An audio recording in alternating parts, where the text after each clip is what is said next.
Hello everyone, Erin here from yourvillageonline.com, where I have 58 parenting classes available on demand. Everything from positive discipline to educational concerns, modern parenting concerns, and development and health. Now in the last video I talked about empathy, so if you haven't seen that one you may want to go back and watch it. This is a follow-on to that, and this one is about apologies, teaching kids about apologies. So before kids have empathy, it's really hard to have children work on apologies because an apology really requires a sense of empathy. So once your child is developing a sense of empathy, this is around ages 3 and 4, we can start to coach apologies. Now we never want to force an apology, because what happens with a forced apology is that we're making them apologize for something that they aren't really feeling bad about. Now it's not that we want to force them to feel bad either or put the guilt trip on. That's not the way to do this, but we are going to work on the empathy skills, which I did talk about in the previous video. So if you want to know more about that, you can look for the video on empathy and look more on that, about how to increase and work on and coach empathy.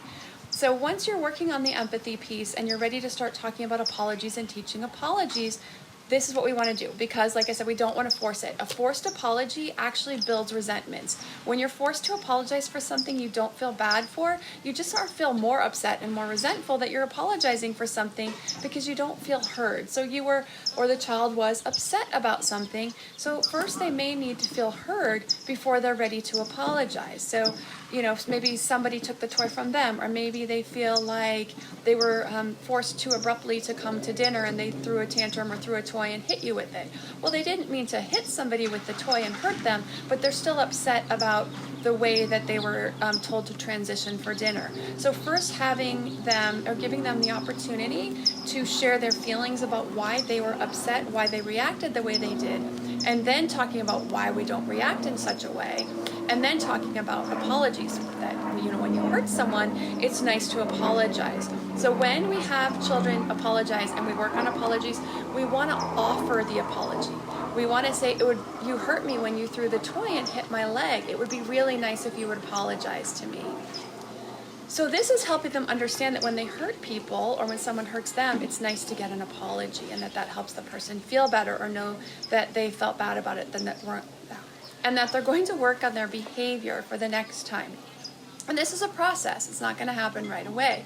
So we're going to recommend the apology. It would be really nice if you would apologize. If they are not quite sure, or they're like, no, I don't want to, that you can also coach them through the apology. Would you like me to come with you to apologize to your friend? And then you want to coach them what an apology sounds like. I'm really sorry I hit you with the toy. I didn't mean to, or I wasn't trying to hurt you.